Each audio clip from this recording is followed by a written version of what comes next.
Assalamualaikum warahmatullahi wabarakatuh.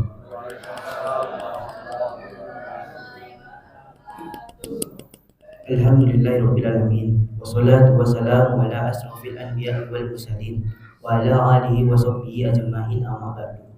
Jemaah Masjid Al-Muhajirin yang dirahmati Allah Subhanahu wa taala, pada kesempatan pertama dan yang utama, marilah kita panjatkan puji dan syukur kehadirat Allah Subhanahu wa taala yang telah memberikan kita nikmat iman, nikmat Islam, serta nikmat kesehatan, sehingga kita dapat berkumpul pada malam hari ini untuk melaksanakan sholat tarawih berjamaah.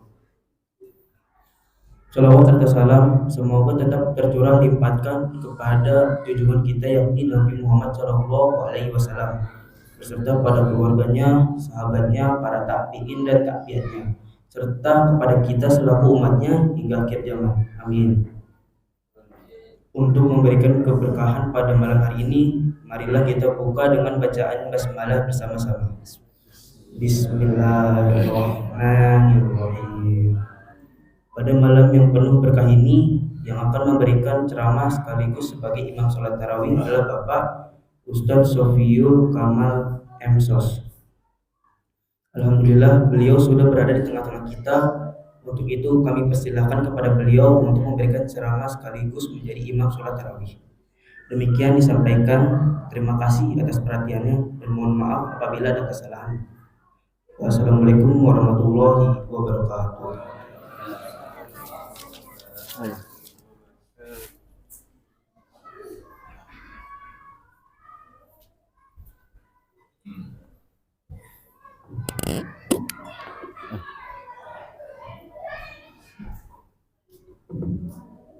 Bismillahirrahmanirrahim. Assalamualaikum warahmatullahi wabarakatuh.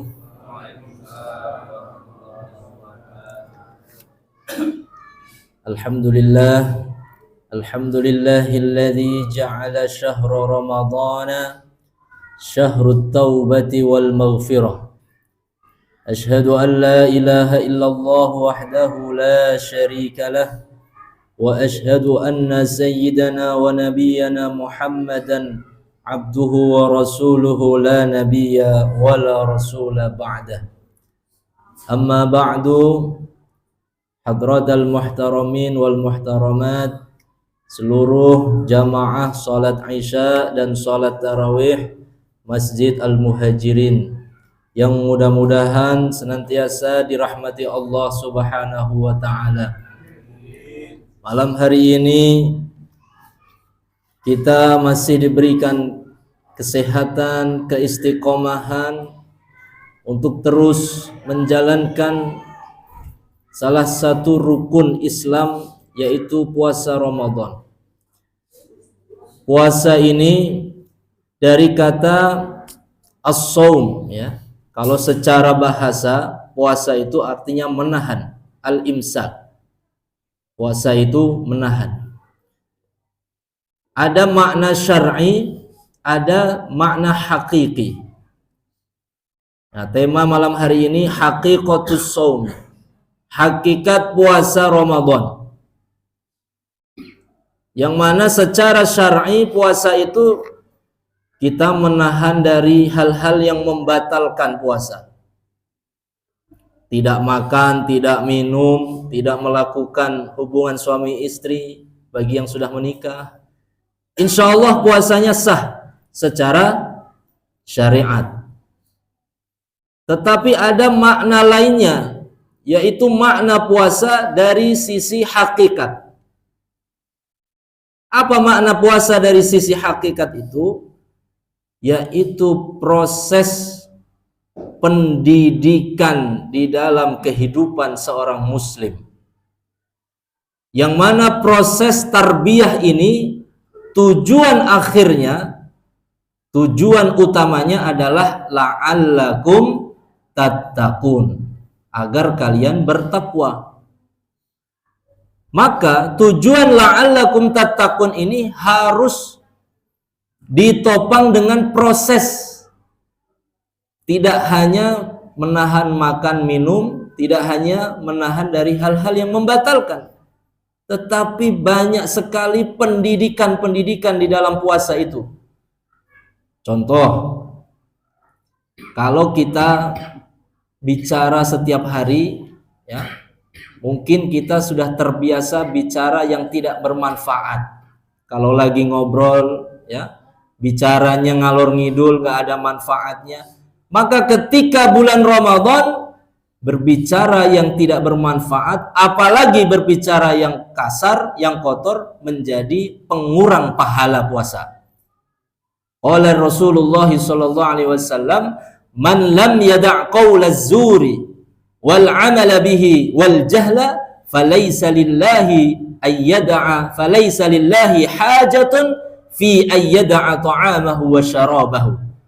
Siapa yang ketika puasa tidak menjauhi perkataan kotor, amalan-amalan buruk, atau perbuatan-perbuatan yang bodoh, maka bagi Allah puasanya tidak penting bagi Allah. Artinya puasanya secara syariah sah, tetapi pahalanya bisa berkurang. Kita tentu tidak ingin, betul tidak?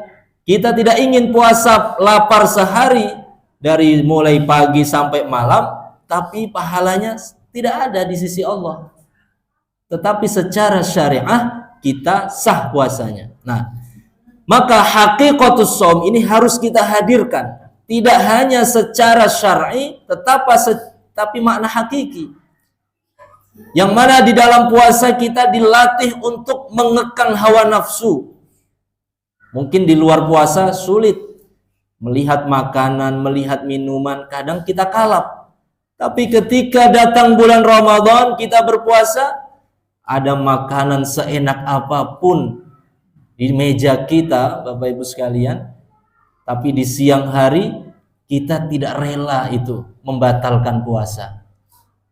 Kita digoda oleh makanan seenak apapun, semahal apapun ketika bulan Ramadan, tapi kita tidak tergoda. Kenapa? Karena kita berhasil mengekang hawa nafsu. Karena banyak di antara manusia hari ini, mereka bukan dikekang oleh hawa nafsu. Mereka tidak bisa mengekang hawa nafsu, tapi justru hawa nafsu mengekang mereka. Hawa nafsu yang mengendalikan kita. Padahal seharusnya kita yang harus mengendalikan hawa nafsu. Maka di bulan Ramadan kita diajarkan bagaimana kita mengendalikan hawa nafsu itu. Padahal makan, minum itu halal. Tapi kita harus menahan hawa nafsu kita sampai nanti terdengar azan maghrib. Nah, ini hakikat puasa ini harusnya tidak hanya terjadi di bulan Ramadan. Selesai bulan Ramadan, jiwa mengekang hawa nafsu ini harus terus kita lakukan. Harus terus kita jalankan. Seberapa besar ya ujian, godaan yang tidak benar bisa menghancurkan iman kita, maka kita harus tinggalkan. Di bulan Ramadan diajarkan meninggalkan yang halal, apalagi hal-hal yang haram.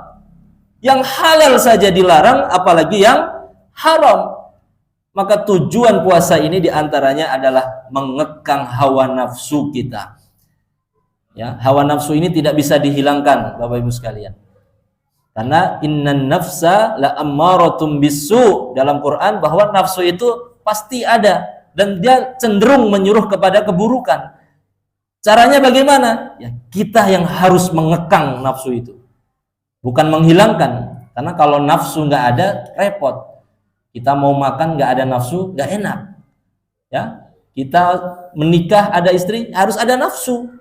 Ya, artinya diarahkan ke arah yang positif. Nah, begitu kira-kira.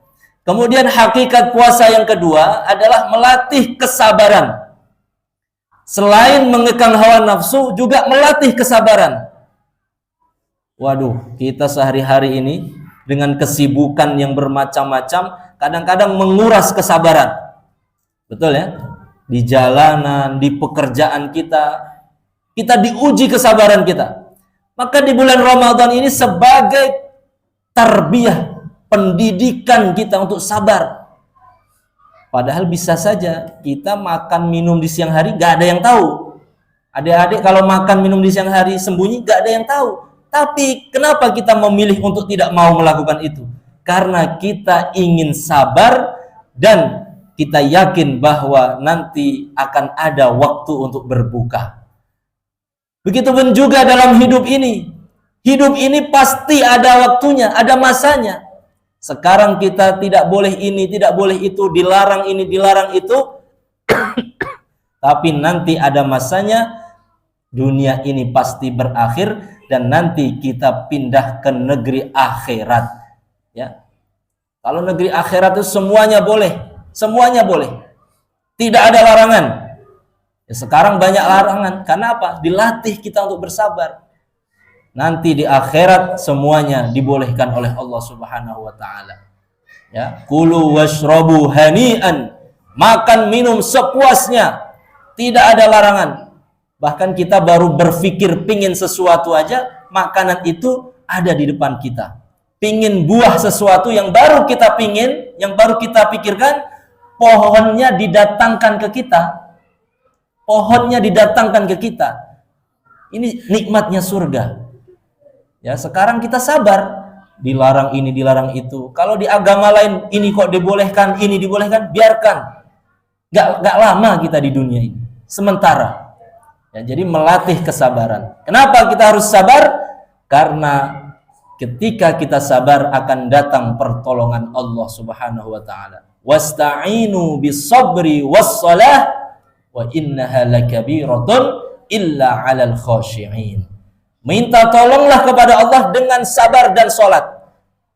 Ya, tapi dua hal ini berat kecuali orang-orang yang khusyuk, orang-orang istiqomah. Kalau kita bisa berhasil dengan dua ini, sabar, sholat, pertolongan Allah pasti akan tiba, akan datang. Ya, innama yuwaffas sabiruna ajrahum bighairi hisab. Sesungguhnya orang-orang sabar ini akan mendapatkan balasan di sisi Allah tanpa ada hisab. Allah membalas orang-orang sabar ini tanpa hisab, tanpa hitung-hitungan. Allah ngasih aja semaunya Allah. Ya, Allah ngasih semaunya, tidak hitung-hitungan Allah, tidak berhitungan. Nah, ini nikmatnya orang sabar. Nah, kemudian yang ketiga, hakikat puasa ini mengajarkan kita adalah jiwa keikhlasan. Ikhlas. Karena kalau kita tidak ikhlas, saya yakin kita semua ini tidak akan mau puasa, Bapak Ibu sekalian. Karena kita meninggalkan yang halal untuk mengekang hawa nafsu karena menjalankan perintah Allah. Maka dibutuhkan jiwa ikhlas. Kalau nggak ikhlas, dapat apa kita? Puasa ini nggak ada yang lihat. Bapak puasa, nggak ada orang yang tahu. Kita nggak bisa pamer dengan puasa kita. Kalau sholat, sodaqoh, haji, semuanya orang bisa lihat. Oh, Pak Haji, rajin sodaqoh, ya, berangkat ke Mekah berkali-kali. Bisa timbul apa? Ria, takabur. Tapi kalau puasa, tidak ada yang lihat. Yang lihat hanya kita dan Allah Subhanahu wa ta'ala. Maka pahala puasa ini juga spesial. Ya. As-sawmu li wa ana ajzi bihi. Kullu amali bani Adam lahu illa siyam. Semua amal bani Adam ini adalah miliknya. Kecuali puasa. Puasa ini adalah milikku, kata Allah Subhanahu wa ta'ala. Wa ana ajzi bihi. Khusus puasa ini aku sendiri yang akan memberikan pahalanya.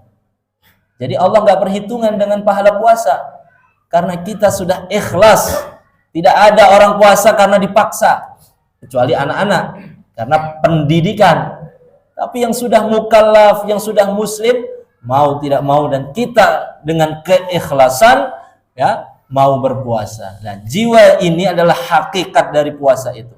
Dan seharusnya jiwa-jiwa yang diajarkan dalam puasa ini akan terus tumbuh dalam diri kita sampai di luar Ramadan. Kalau di Ramadan kita bisa, maka di luar Ramadan kita juga bisa. Maka hakikatnya kenapa di dalam Al-Quran itu tujuan dari puasa adalah la'allakum tattaqun. Tattaqun ini dalam fi'il dengan menggunakan fi'il mudhari'. Fi'il mudhari' itu artinya adalah istimrariyah, terus menerus. Ya, salah satu faidah dari fi'il mudhari itu apa? istimror, terus-menerus, kontinuitas. Jadi tidak berhenti setelah Ramadan, tapi setelah Ramadan kita terus menjiwai Ramadan ini, terus membawa spirit Ramadan di luar bulan Ramadan. Kalau Ramadan bisa sabar, di luar Ramadan harus bisa sabar. Kalau di Ramadan bisa mengekang hawa nafsu, di luar Ramadan kita harus bisa, ya. Kalau di bulan Ramadan bisa sabar, bisa ikhlas, maka di luar bulan Ramadan pun kita seharusnya bisa ikhlas. Nah, begitu kira-kira jamaah yang dirahmati Allah. Jadi ada makna syar'i, ada makna hakiki. Jadi kita jangan cukup dengan syar'i, yang penting sah, yang penting sah. Iya, tetapi jangan sampai kehilangan nilai dalam Ramadan itu. Pendidikan ini yang mahal. Jadi kita maksimalkan, kita optimalkan bulan Ramadan ini sebagai syahrul taubah, syahrul maghfirah. Karena rugi sekali orang yang berlalu Ramadan tetapi dosanya tidak diampuni oleh Allah Subhanahu wa taala. Man raghma anfi rajulin in salakha minhu Ramadan falam yughfar lah. Sangat rugi seseorang yang apabila lewat bulan Ramadan dosa-dosanya tidak diampuni oleh Allah Subhanahu wa taala. Karena apa? Karena tidak maksimal tadi. Ya, nanti tentunya setiap individu itu berbeda-beda. Ada yang 50% diampuni, ada yang 30%, ada yang 100%, ada yang 90%. Tergantung apa? Tergantung kita memaksimalkan amaliyah di bulan Ramadan. Mudah-mudahan bermanfaat. Kurang lebih mohon maaf. Aqulu qouli hadza wa astaghfirullah li wa lakum. Wassalamu alaikum warahmatullahi taala wabarakatuh.